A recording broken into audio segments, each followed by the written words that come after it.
महाराष्ट्र में सियासी उठापटक होने के बाद बिहार में भी कयास लगाए जा रहे हैं कि कुछ हो सकता है। हमारे साथ कांग्रेस के सीनियर लीडर हैं अजीत शर्मा, उनसे जान लेते हैं। क्या लगता है सर कि वाकई यहाँ कुछ होने वाला है? देखिए, बड़ा दुर्भाग्य है, जनता वोट देती है पार्टी के नाम पे। अगर महाराष्ट्र की आप बात अभी कर रहे थे तो वहां तो जनता ने आपको एनसी को वोट दिया था और आप जाके भारतीय जनता पार्टी के खिलाफ वोट लेके वहां मिल गए आप जाके। ये तो जनता के साथ बिल्कुल गलत काम हुआ। जहां तक आप बात कर रहे हैं बिहार की, बिहार में जहां कांग्रेस पार्टी से हम हैं, इसलिए कांग्रेस पार्टी में जो हम लोग विधायक, हम नेता सीएलपी भी रहे, सीएलपी लीडर भी बहुत दिन रहे, सब लोग एकजुट है, कहीं कोई ये नहीं है। चर्चाएं बहुत सारी हैं, जदयू की भी चर्चाएं हैं। जदयू में कुछ विधायक को मैं जानता हूं, लेकिन उनके पार्टी का अंदरूनी मामला है, वो तो आदरणीय नीतीश कुमार जी बताएंगे। लेकिन आपको बता दें, जो देश की स्थिति है 2014 से लेकर, अगर आवाज सुनिएगा कि 2 करोड़ युवकों को प्रत्येक वर्ष रोजगार देंगे, काला धन लाके 15 लाख देंगे, महंगाई, मनमोहन सिंह जी अब आदरणीय प्रधानमंत्री महंगाई का मौसम नहीं जानते हैं, महंगाई कम करेगी, सब हुआ नहीं है। इसलिए जनता उनसे उभी हुई है। अब ये सब जानबूझ के पार्टी को तोड़ के, चूंकि अडानी के हाथों सब चीज बेच रहे हैं तो पैसा उनको आ रहा है। मणिपुर की स्थिति देख लीजिए, एक बार क्या प्रधानमंत्री जी ने मणिपुर की घटना पर बोला क्या इसी के लिए प्रधानमंत्री जनता ने आपको चुना है? वहां पर क्या हो रहा है, स्मगलिंग का खेल, क्या पैसे का आमदनी हो रहा है, इसको आप मीडिया वाले आप पता लगाइए। इसलिए जनता सब देख रही है।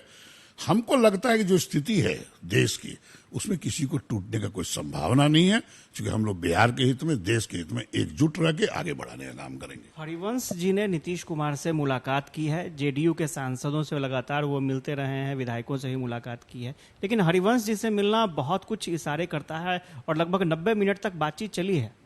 देखिए, हरिवंश मनीष सिंह जी आदरणीय नीतीश कुमार से बहुत क्लोज रहे हैं।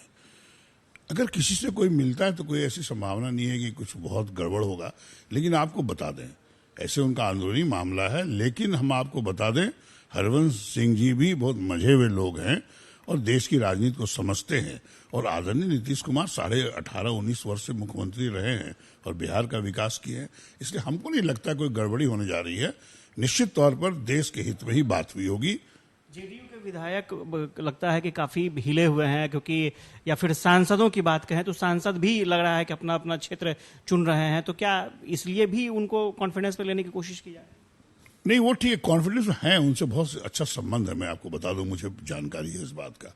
और रहा कि हर कोई चुनाव अच्छे अच्छे क्षेत्र से लड़ना चाहता है, जीतना चाहता है, चाहे वो सांसद हो, विधायक हो।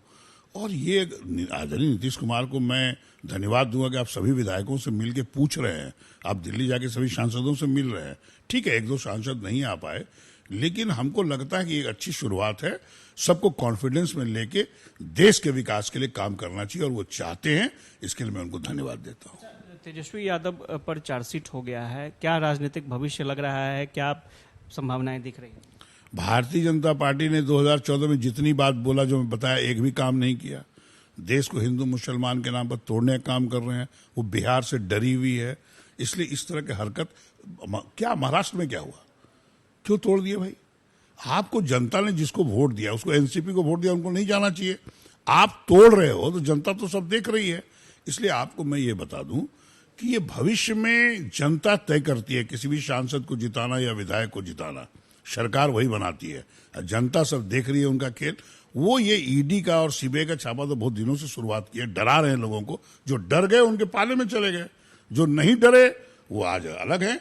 इसलिए ये करने से कोई फायदा नहीं है, लेकिन ये करेंगे। और अभी कुछ नहीं हुआ, 2024 के बाद ऐसी बहुत सारी घटनाएं आपको सुनने को मिलेगा। एक आखिरी सवाल, एक चर्चा ये हो रहा था कि कैबिनेट का विस्तार होना है, आखिर कब होना है और कितनी सीटें मिलेंगी कांग्रेस के खाते में, इस पर भी निगाहें टिकी हैं, क्योंकि राहुल गांधी जी ने खुद बातचीत की है मुख्यमंत्री से। देखिए, अगर विस्तार होगा तो कांग्रेस को 2 सीट है, उसका जो 19 हम लोग विधायक हैं, जो रेशियो से राजद और जदयू का बना है, वो तो करीब करीब 3.25-4 के रेशियो में है। तो हम लोग का तो 5 बनता है, 4 तो बनता ही है।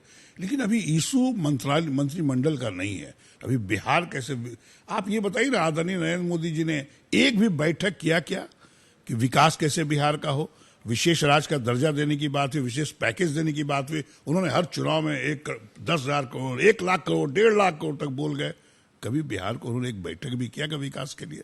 वो महत्वपूर्ण है कि बिहार कैसे आगे बढ़े। जो पंडित जवाहरलाल नेहरू ने जो आगे बढ़ाया देश को, चाहे आईआईटी हो, इंजीनियरिंग कॉलेज हो, मेडिकल, जो भी विकास किया, आज आप क्या कर रहे हो? आप अडानी खान बेचने का काम कर रहे हो।